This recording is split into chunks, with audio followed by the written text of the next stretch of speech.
If you want to know the exact speed of the car, then you will scroll the GPS. But if you want to know the exact speed and the velocity of the electron, which is a quantum mechanical particle, then what you will scroll? तो आज के इस concept में, आज के इस video lecture के अंदर, विच इज हाइजेनबर्ग्स अनसर्टेनिटी प्रिंसिपल में, हम यही जानेंगे क्या यूनिवर्स हमको इस चीज की परमिशन देता है कि हम किसी quantum mechanical particle, electron, protons, इनकी स्पीड को और वेलोसिटी को हम फाइंड आउट कर सके एग्जैक्टली विदाउट एनी एरर। तो आज के इस लेक्चर के अंदर हम इसी टॉपिक को मास्टर करने वाले हैं। मैं निशा कुमावत लेकर आ गई हूँ बहुत ही अमेजिंग लेक्चर हाइजेनबर्ग्स अनसर्टेनिटी प्रिंसिपल आपके अपने चैनल कीमोपीडिया IITR के ऊपर।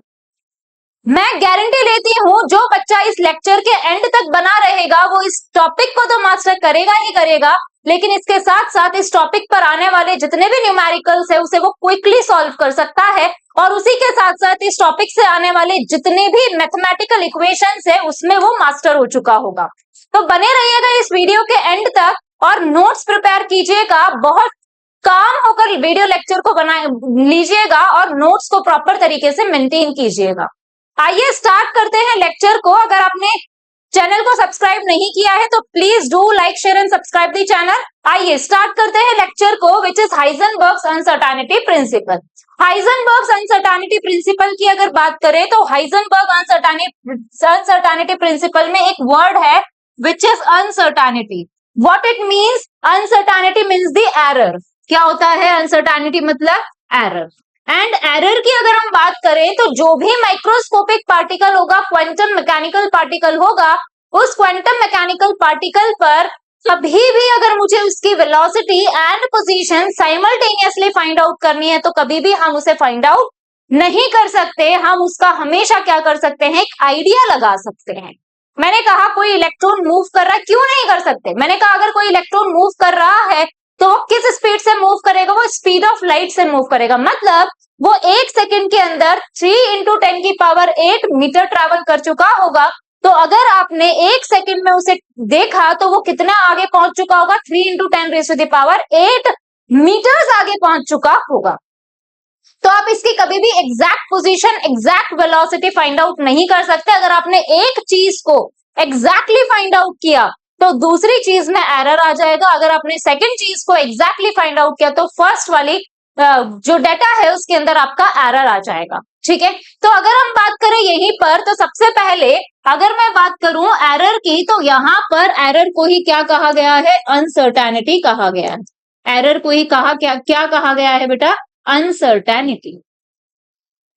क्लियर है? अगर मैं बात करूं अनसर्टेनिटी की तो अनसर्टेनिटी के साथ में हाइजेनबर्ग ने ये कहा, बहुत सारे साइंटिस्ट आए, डी ब्रोवे आए, आपके पास श्रोडिंगर आए, ठीक है, आपके पास हाइजेनबर्ग आए, इन सब ने कोशिश की कि क्वांटम मैकेनिकल पार्टिकल की एग्जैक्ट पोजीशन एंड मोमेंटम या फिर वेलोसिटी हम एग्जैक्टली फाइंड आउट कर पाए, बट कोई भी इस चीज में सक्सेसफुल नहीं हुआ। तो हाइजेनबर्ग ने इसी का ही एक अल्टरनेटिव निकाला और उसने ये कहा कि अगर हम एग्जैक्टली फाइंड आउट नहीं कर सकते तो that's fine, there is no problem. But अगर हम एग्जैक्टली फाइंड आउट नहीं कर सकते लेकिन हम कुछ परसेंटेज एरर के साथ तो फाइंड आउट कर सकते हैं। हम एग्जैक्ट पोजीशन फाइंड आउट नहीं कर सकते, बट हम क्या फाइंड आउट कर सकते हैं? उसकी प्रोबेबिलिटी टू दैट पोजीशन तो हम फाइंड आउट कर सकते हैं कि उस पोजीशन पर होने की उसकी प्रोबेबिलिटी क्या है। क्या वो अगले 1 सेकंड में वो इस डिस्टेंस पर हो सकता है? हम ये प्रोबेबिलिटी तो फाइंड आउट कर सकते हैं।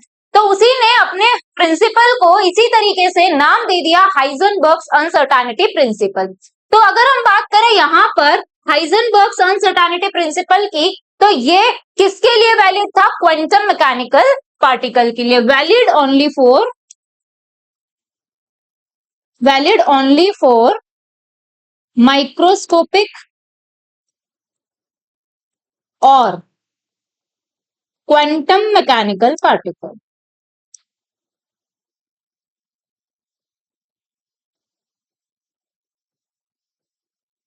क्या मतलब होता है बेटा इस क्वांटम वर्ड का? क्वांटम वर्ड का मतलब ही इटसेल्फ माइक्रोस्कोपिक होता है।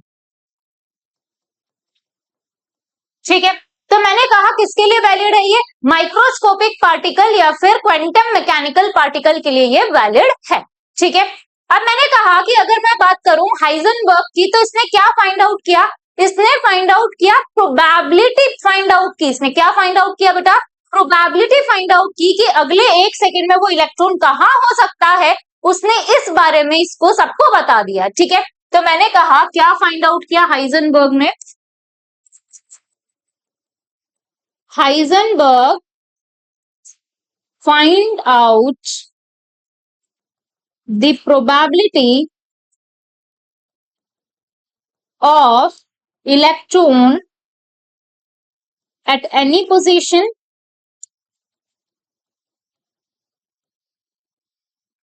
at particular time, at a time. Clear है? आइए अब मैंने कहा कि अगर मैं बात करूं यहां पर हाइजेनबर्ग की, तो what was the statement of Heisenberg? तो मैंने कहा सबसे पहले अगर हम स्टेटमेंट की बात करें तो व्हाट वाज द स्टेटमेंट बेटा जी?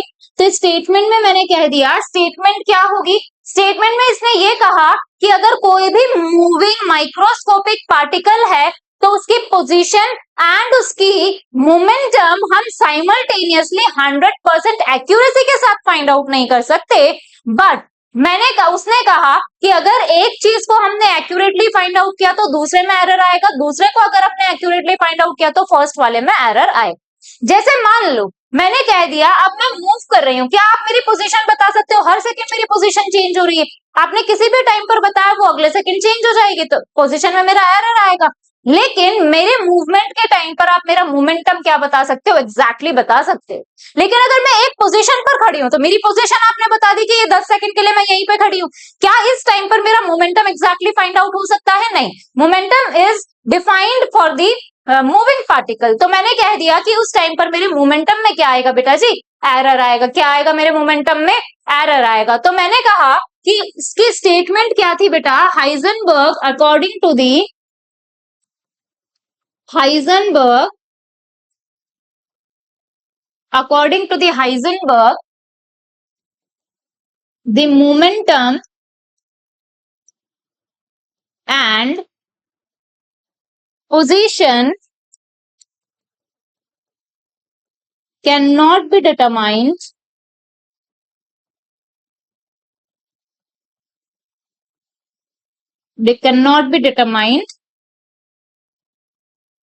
simultaneously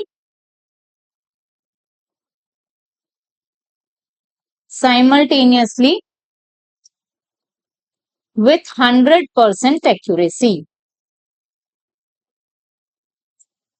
ठीक है, मैंने कहा कि यहां पर तो क्या कह सकते हैं हम, अगर पोजीशन हमने एग्जैक्टली फाइंड आउट की विदाउट एनी एरर तो मोमेंटम में क्या आएगा? एरर आएगा। तो मैंने कह दिया if for a moving particle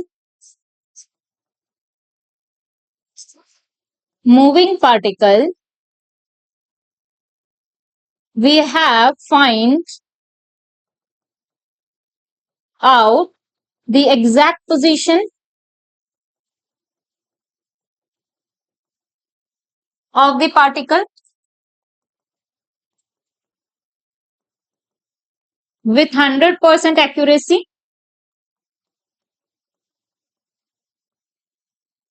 then error in momentum occur। Clear है इतनी सी बात? क्लियर है इतनी सी बात? किसमें एरर आएगा बेटा जी? मोमेंटम में एरर आएगा। और वाइस वर्सा भी ट्रू है, अगर हमने मोमेंटम को एग्जैक्टली फाइंड आउट किया 100% एक्यूरेसी के साथ तो पोजीशन में क्या आएगा? एरर आएगा। एंड वाइस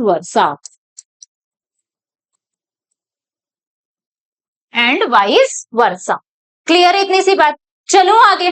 अब मैंने कहा कि अगर हाइजेनबर्ग ने प्रोबेबिलिटी के बारे में बता दिया तो बहुत सारी चीजें हाइजेनबर्ग ने क्या कर दी? सॉल्व कर दी। क्या कर दी हाइजेनबर्ग ने? बहुत सारी चीजें, बहुत सारी ऐसी पहेलियां थी जो हाइजेनबर्ग की इस स्टेटमेंट से सॉल्व हो गई। तो अब हमने कहा कि अगर हम बात करें एरर की, तो एरर या फिर अनसर्टेनिटी इन पोजीशन को किससे डिनोट किया? डेल्टा एक्स से। Error and uncertainty in momentum को डिनोट किया डेल्टा पी से। एरर अनसर्टेनिटी इन एनर्जी को डिनोट किया डेल्टा ई से, error and uncertainty in velocity को डिनोट किया डेल्टा वी से, error and uncertainty in time को डिनोट किया डेल्टा टी से। क्लियर, इतनी सी बात। आइए अब हमने कहा एरर को सॉल्व करने का तरीका क्या है, तो मैंने कहा एरर को कैसे सॉल्व करेंगे। लेट्स सपोज सॉल्व एरर, कैसे सॉल्व करेंगे एरर को या फिर अनसर्टेनिटी को। तो एरर और अनसर्टेनिटी को सॉल्व करने का तरीका क्या है। सबसे पहले लेट्स सपोज आपको बोल दिया जाए कि इलेक्ट्रॉन एक मूविंग इलेक्ट्रॉन है या कोई मूविंग पार्टिकल है, माइक्रोस्कोपिक क्वांटम मैकेनिकल पार्टिकल है, उसकी वेलोसिटी कुछ गिवन है विथ 2% एरर। तो हमने कह दिया moving particle having velocity 2 meter per second with 0.01% error. कितना एरर है बेटा, 0.01%। तो डेल्टा वी कैसे निकालोगे, वेलोसिटी कितनी है 2 मीटर पर सेकेंड, एरर कितना है 0.01 परसेंटेज में है, इसको कन्वर्ट कर दिया आपने किसमें, फ्रैक्शन में। तो ये कितना आ गया 10 की पावर -2, 10 की पावर -2, 10 की पावर -4, ये आ गया 2 इंटू 10 की पावर -4 डेल्टा वी की वैल्यू। ठीक है, मैंने कहा कि अगर आपके पास में लेट सपोज एग्जांपल है मूविंग पार्टिकल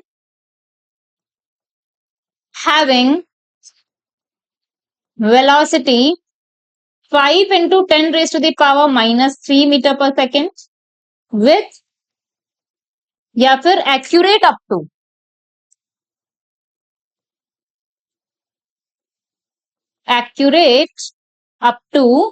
99%।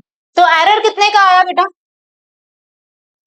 तो एरर आ गया आपका 100 - 99 1%। ठीक है, तो डेल्टा वी कितना आ गया, डेल्टा वी आ गया आपके पास 5 into 10 raise to the power -3, error है 1% का डिवाइडेड बाय 100, ये आ गया आपका डेल्टा वी। थर्ड स्टेटमेंट कुछ इस तरीके से भी दी जा सकती है कि एक मूविंग पार्टिकल है और उसकी जो एक्यूरेसी है,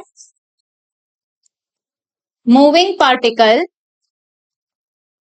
having velocity 3 into 10 raised to the power 5 meter per second, which is accurate up to 2%। तो कोई भी जो मेजरमेंट होता है वो 2% एक्यूरेट नहीं होता है, तो यहां पर भी आपको 2% क्या कंसिडर करना है, एरर। जो वैल्यू छोटी होगी वही आपका एरर होगा, तो एरर कितना हो गया आपका यहां पर भी 2%। तो आपने कह दिया डेल्टा वी क्या हो गया आपके पास में 3 into 10 raise to the power 5 into 2/100। ठीक है, तो कितना आ गया, ये आ गया 6 into 10 raise to the power 5 into 10 raise to the power -2 is equals to 6 into 10 raise to the power 3। Clear है इतनी सी बात। तो इस तरीके से आपको एरर को सॉल्व करना है। क्लियर है, तो हाइजेनबर्ग ने कुछ स्टेटमेंट्स भी दी, जैसे उसने कुछ मैथमेटिकल इक्वेशंस दी, और वो मैथमेटिकल इक्वेशंस जो थी हमारे पास वो क्या थी बेटा, तो सबसे पहली मैथमेटिकल इक्वेशन थी delta P into delta x greater than and equal to h cut by 2। h cut is nothing, it is the fraction of h by 2 pi. Clear है, तो मैंने कहा कि अगर मैं बात करूं, वैल्यू पुट कर दी मैंने यहाँ पर delta P into delta x greater than and equal to h by 4 pi, yes और नो। मैंने कह दिया what is delta P is the uncertainty in momentum. ठीक है, मैंने कहा what is delta X, it is the uncertainty in position. Clear है, दूसरी स्टेटमेंट क्या दी इसने, दूसरी स्टेटमेंट इसने एनर्जी के लिए दी delta E into delta T greater than equal to h by 4 pi. Clear है, तो डेल्टा ई क्या है बेटा, डेल्टा ई है आपका uncertainty in energy. What is delta T, delta T is uncertainty in time. Clear है, आइए मैंने कहा दूसरी इक्वेशन हम delta x and delta we में भी डिटरमाइन कर सकते हैं। तो मैंने कहा फ्रॉम इक्वेशन 1 मैंने कह दिया क्या था, delta P into delta x greater than equal to H by 4 pi. मैंने कहा व्हाट इज पी, पी क्या होता है, मोमेंटम, मास इंटू वेलोसिटी। मैंने कहा चेंज इन मोमेंटम क्या होगा, मास चेंज होगा, पार्टिकल का नहीं होगा। मैंने कहा डेल्टा एम तो क्या आ गया आपका, बाहर आ गया चेन से, तो एम डेल्टा वी आ गया। क्लियर है, वेलोसिटी आपकी चेंज हो सकती है टाइम के साथ साथ। मैंने वैल्यू पुट कर दी, mass into delta we into delta x greater than equal to H by 4 pi. Mass को इधर ट्रांसफर कर दो, कितना आ गया, delta we into delta x greater than equal to H by 4 pi M. This is the another equation which is the relation between uncertainty in velocity and uncertainty in position of the moving quantum mechanical particle. Clear है इतनी सी बात। आइए, मैंने कहा क्या एक और रिलेशन निकाल सकते हैं, डी ब्रोवे तो आ चुके थे तब तक, तो दोनों दोस्त थे, दोनों ने मिलके क्या कर दिया, अपना एक इंटरमीडिएट रिलेशन निकाल दिया। तो उसने कहा कि अगर हम बात करें यहाँ पर रिलेशन की, तो change in D Broglie wavelength की भी हम इक्वेशन निकाल सकते हैं यहाँ पर हाइजेनबर्ग से, बिल्कुल हम डिटरमाइन कर सकते हैं। This is very very important for the JEE aspirants, तो ध्यान से अपनी नजरें टिकाए रखिएगा। अगर मैं यहाँ पर बात करूं तो सबसे पहले दिस इज द रिलेशन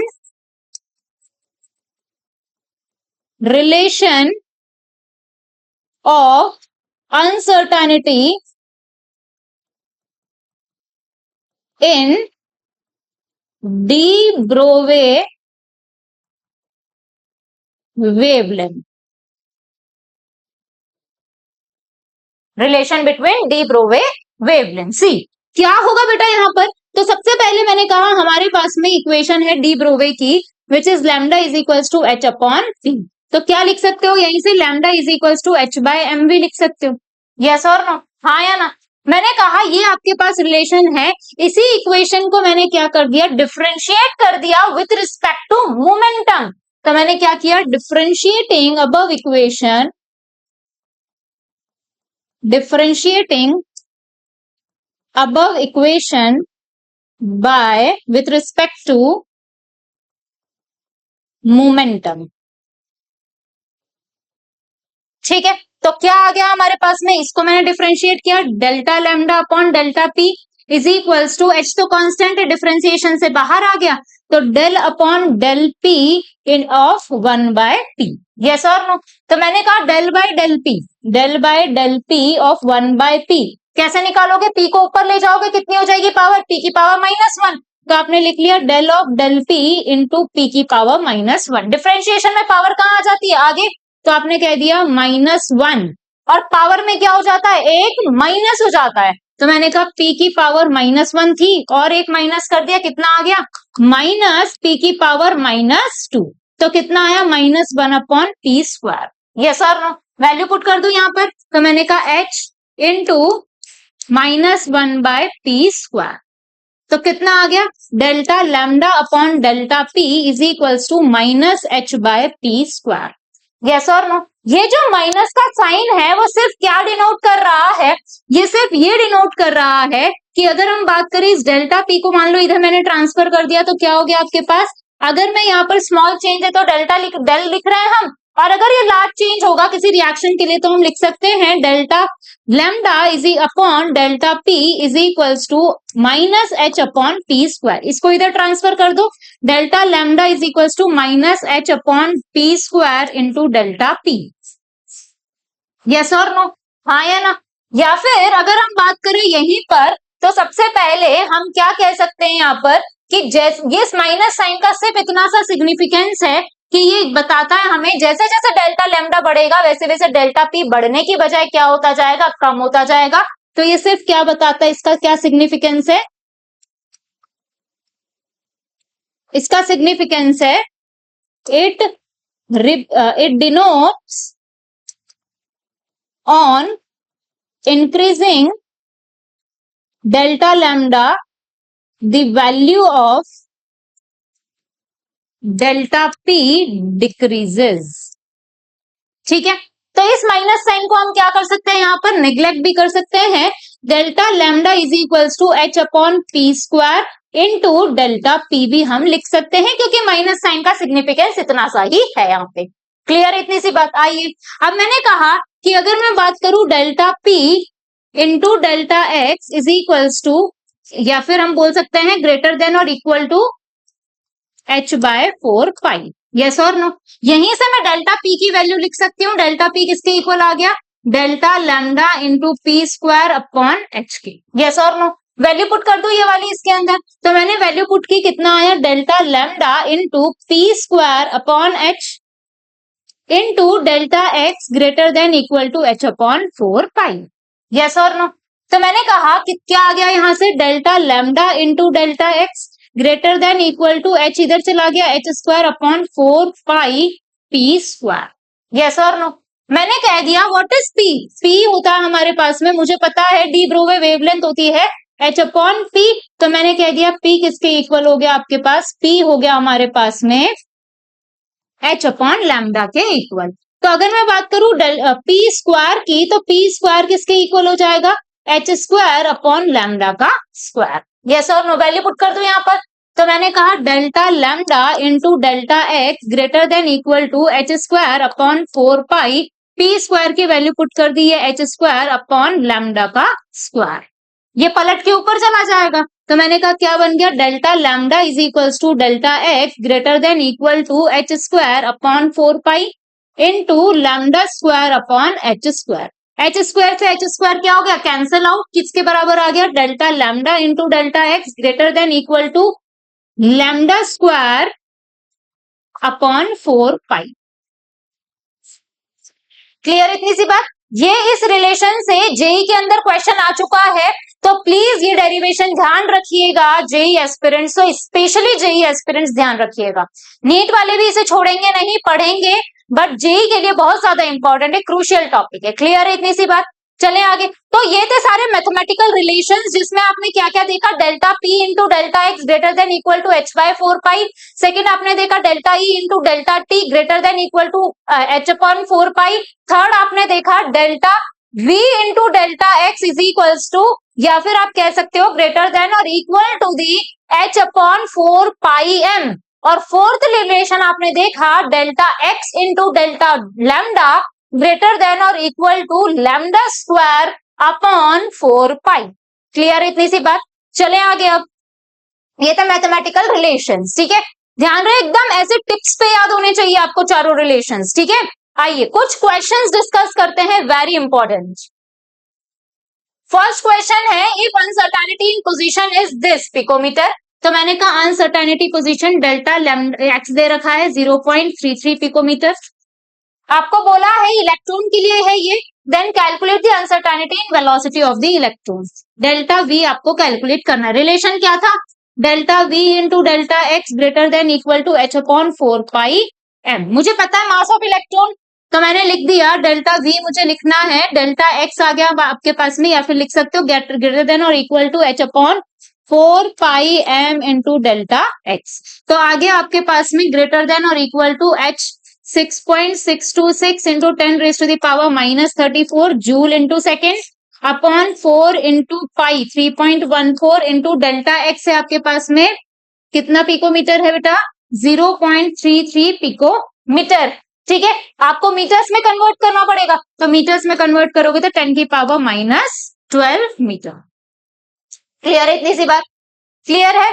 तो यहां से ये वैल्यू सॉल्व करोगे डेल्टा वी आपका आ जाएगा। क्लियर है? आइए नेक्स्ट क्वेश्चन क्या है, देखिए if uncertainty in momentum and position are numerically equal, आपको बोला है डेल्टा पी और डेल्टा एक्स न्यूमेरिकली इक्वल है, then derive the expression in uncertainty in velocity आपको बताना है। तो मैंने कहा कि delta P into delta x किसके इक्वल होता है? Greater than equal to H upon 4 pi.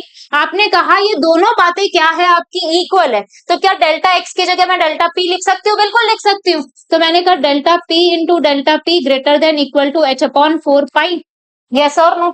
मैंने कहा कि अगर मैं बात करूं डेल्टा पी की, तो डेल्टा पी क्या हो गया? इसका whole square greater than equal to H upon 4 pi. मैंने कहा what is delta p? Delta p क्या होता है? M delta v. मैंने कहा डेल्टा पी का स्क्वायर क्या हो जाएगा? M square into delta v का स्क्वायर। यस और नो? मैंने कहा वैल्यू पुट कर दे, तो वैल्यू हमने पुट कर दी m square into delta v का square greater than equal to h upon 4 pi. m square को इधर ट्रांसफर कर दीजिएगा, delta v greater than equal to h upon 4 pi m square.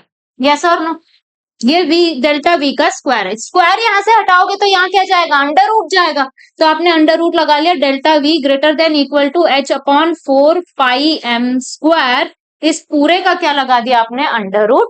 आपको पता है 4 का अंडर रूट क्या आएगा, 2, बाहर 2 आ जाएगा, m स्क्वायर 1 बाहर m आ जाएगा, तो delta v greater than equal to 1 upon 2m under root h upon 5। ये आ गया आपके पास रिलेशन। क्लियर है इतनी सी बात? आइए नेक्स्ट क्वेश्चन, बहुत इजी इजी क्वेश्चन आते हैं, बस कॉन्सेप्ट समझने की देरी है। Calculate the uncertainty in velocity of cricket ball. Uncertainty in velocity calculate करना है। ऑफ मास दे रखा है 150 grams. If uncertainty in its position of order of 1 angstrom, uncertainty in position delta x कितना है, 1 एंगस्ट्रॉम है। क्लियर है? तो 1 angstrom को मीटर में कन्वर्ट करोगे तो कितना आएगा, तो आपने लिख लिया 1 एंगस्ट्रॉम इज इक्वल्स टू 10 की पावर -10 मीटर होता है। कितना होता है, 10 की पावर -10 मीटर होता है। क्लियर है इतनी सी बात? तो मैंने कह दिया कि अगर मैं बात करूं यहां पर, तो मैंने कहा वैल्यू रख दी मैंने delta x into delta v greater than equal to h upon 4 pi m। Yes और नो? मैंने कहा डेल्टा वी मुझे कैलकुलेट करना है, डेल्टा वी इधर ही रख दिया, greater than equal to h upon 4 pi m into delta delta x. तो ये आ गया greater than equal to h कितना 6.626 into 10 raise to the power -34 joule into second upon 4 pi 3.14 into mass कितना है 150 ग्राम्स में। आपको पता है जूल के अंदर क्या क्या होता है, जूल होता है आपका केजी मीटर स्क्वायर पर सेकंड का स्क्वायर। यस और नो? तो यहाँ केजी में है तो ये मास भी केजी में रखना पड़ेगा, तो 10 की पावर -3 केजी। फिर आपके पास डेल्टा एक्स आपको दे रखा है मीटर में 10 की पावर -10 मीटर। क्लियर है? तो इसे सॉल्व करोगे आंसर आपका आ जाएगा। देखिए next question, an electron accelerated from the rest by applying a voltage of 6 voltage. एक इलेक्ट्रॉन है जो अभी रेस्ट में है, इसको मैंने मूवमेंट करवाया by giving it a voltage of 6 voltage. If uncertainty in its position is this nanometre, uncertainty in position कितनी है 7/22 nanometre, then the uncertainty in its de Broglie wavelength आपको बताना है। तो आपको पता है डी ब्रोवे वेवलेंथ क्या होगा, delta lambda into delta x greater than equal to delta square upon 4 pi, यही होता है। आइए अब मुझे पता है डेल्टा एक्स पता है, मुझे ये निकालना है, ये पता है, लेकिन इसके लिए मुझे ये वाली वैल्यू चाहिए होगी। मुझे पता है ये इलेक्ट्रॉन है, तो इलेक्ट्रॉन के लिए डी ब्रोवे वेवलेंथ कितना आता है 12.27 अपॉन अंडर रूट वी। तो मैंने कह दिया ये आ गया 12.27 अंडर रूट ऑफ 6। यस और नो? हाँ या ना? यही आएगा यही आएगा। तो मैंने कह दिया कि ये अगर मैं इस √6 को हम कैसे लिख सकते हैं, under root 2 into under root 3 भी लिख सकते हो और सॉल्व कर सकते हो आप, ठीक है। आइए तो मैंने वैल्यू पुट कर दी, तो लैम्डा स्क्वायर निकालना है मुझे, लैम्डा स्क्वायर कितना आ गया 12.27 अपॉन अंडर रूट 6 का होल स्क्वायर। तो अंडर रूट से ये स्क्वायर कट गया, कितना आ गया 12.27 का होल स्क्वायर अपॉन 6। यस और नो? मैंने कहा डेल्टा लैम्डा निकालना है, delta lambda is equals to और ग्रेटर देन और इक्वल टू लैम्डा स्क्वायर आ गया 12.27 का होल स्क्वायर अपॉन 6, ठीक है, इंटू 4 इंटू पाई। पाई कितना है 22/7 होता है, 7 उछल के ऊपर चला गया, ठीक है। अब आपके पास यहाँ पे डेल्टा एक्स था वो आ गया डिवाइड में, डेल्टा एक्स कितना है 7/22, तो डेल्टा एक्स आ गया 7/22 उछल के चला गया ऊपर, 22 से ये 22 गया, 7 से 7 भी चला गया, ठीक है। तो कितना आ गया आपके पास answer, delta lambda is equals to और ग्रेटर देन 12.27 का होल स्क्वायर अपॉन 6। क्लियर है इतनी सी बात? तो इस तरीके से आपको सॉल्व करना है और आपको कुछ क्वेश्चंस के आंसर निकालने हैं। देखिए लास्ट क्वेश्चन, मास है आपको गिवन किसी बॉडी का 10 to the power minus 10 grams if the velocity of the particle is this with this percentage error uncertainty, then delta x बताना है आपको। मास गिवन है 10 raise to the power minus 10 grams, तो KG में कितना हो जाएगा 10 की पावर माइनस 10 इंटू 10 की पावर माइनस 3 केजी, मतलब 10 की पावर माइनस 13 केजी। क्लियर है? आपको वेलोसिटी गिवन है 10 raise to the power minus 6 centimetre पर सेकेंड, मीटर्स में कितनी हो जाएगी 10 की पावर माइनस 2 से और मल्टीप्लाई कर दोगे तो 10 की पावर माइनस 8 मीटर पर सेकेंड। आपको डेल्टा एक्स निकालना है, पहले डेल्टा वी निकालने के लिए, सॉरी डेल्टा एक्स निकालने के लिए पहले डेल्टा वी निकालना है। डेल्टा वी के साथ एरर कितना है 0.0001%, तो कैसे सॉल्व करोगे 10 की पावर माइनस 8 इंटू 0.0001 अपॉन 100, 1 2 3 4 5 6, तो कितना आ गया 10 की पावर माइनस 8 इंटू 10 की पावर माइनस 6, कितना आया 8 और 6 14, तो 10 की पावर माइनस 14 मीटर पर सेकेंड। यस और नो? आइए अब मैंने कहा कि आपको क्या निकालना है डेल्टा एक्स, तो वैल्यू रख दी delta we into delta x greater than equal to H upon 4 pi M.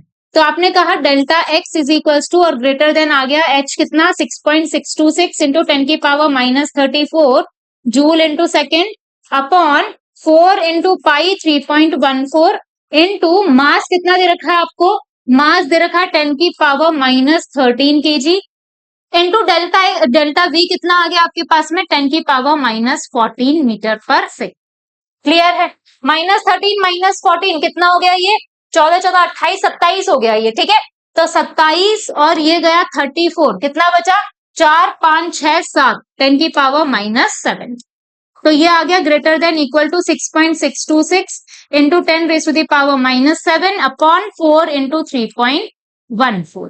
Clear है? तो इसे सॉल्व करोगे आपका आंसर आ जाएगा। तो क्वेश्चंस भी आपने देखे कैसे क्विकली क्वेश्चंस हो जाते हैं, बस क्वेश्चंस को समझना है आपको कि क्वेश्चन की लैंग्वेज क्या है, क्या पूछा गया है, एरर कैसे निकालते हैं, अनसर्टेनिटी कैसे कैलकुलेट करते हैं और फॉर्मूले के अंदर कैसे पुट किया जाता है, और कुछ भी नहीं है इसके अंदर, बहुत ही सिंपल है। अगर आप पूरे के पूरे कॉन्सेप्ट को, पूरे के पूरे टॉपिक को एक अच्छी जगह पर, एक सिंपल एक ही जगह पर आप उसको कंसाइज करके रखेंगे तो क्वेश्चंस में कोई डिफिकल्टी आपको नहीं फेस करने को दिखाई देगी, ठीक है।